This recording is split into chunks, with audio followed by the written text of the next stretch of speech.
Okay, this is a quick video why I'm not buying an iPhone 6. And the one I would buy if I was going to buy one, by the way, would be the iPhone 6 Plus, the bigger of the two. If I want to go bigger, I'm going to go all the way. And it has the better camera. It has the optical image stabilization built into the camera, whereas the smaller 4.7 does not. But I digress. The main reason that I'm not going to purchase an iPhone 6 is I really love my iPhone 5S, and here's a review I did proclaiming that the iPhone 5S was the best phone ever. It's had almost 400,000 views, and a lot of people agree with me. Of course, a lot of Android trolls and fanboys don't agree. If they want to suffer with an Android phone, that's their business. So I always buy the best gear, and this iPhone 5S is just still a fantastic phone. I use it every day. But when I go out and about covering events, I carry a lot of gear. And the more compact gear can be, especially gear I'm not using at the time, which I don't use my phone when I'm covering the events. I use professional cameras and video cameras and so on and so forth.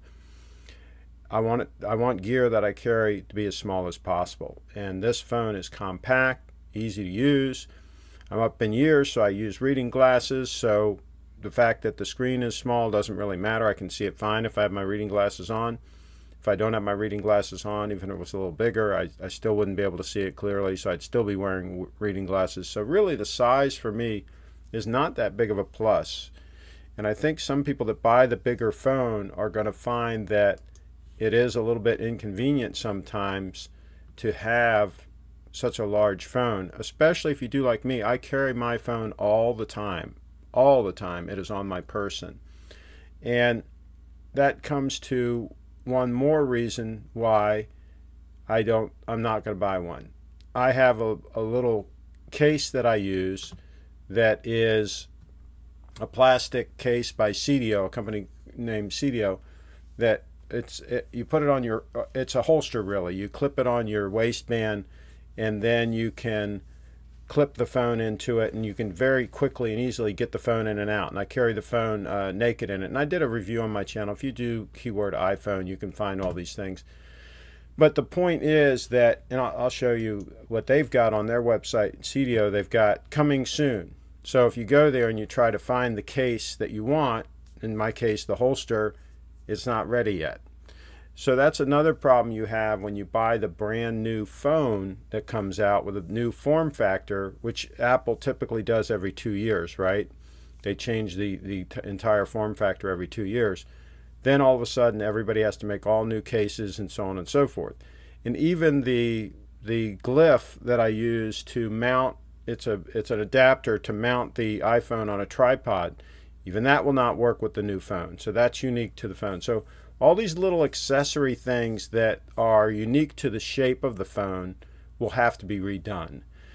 The other reason and this, I did the same thing with the iPhone 5. I skipped the iPhone 5. I went from the iPhone 4S to the 5S, is those mid-run models that are the same shape, size and shape, and they juice up the interior, they juice up the components inside, the processors and so forth, usually the camera.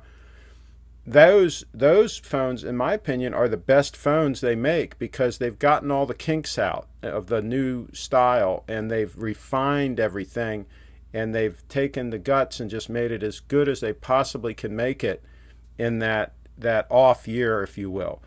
So I anticipate that the next iPhone might even have the sapphire screen that so many people want. So it might be better to wait and get the iPhone 6S Plus because it's going to be really a fantastic phone. Not that these new ones, the iPhone 6 and the iPhone 6 Plus, aren't amazing phones. I'm sure they are.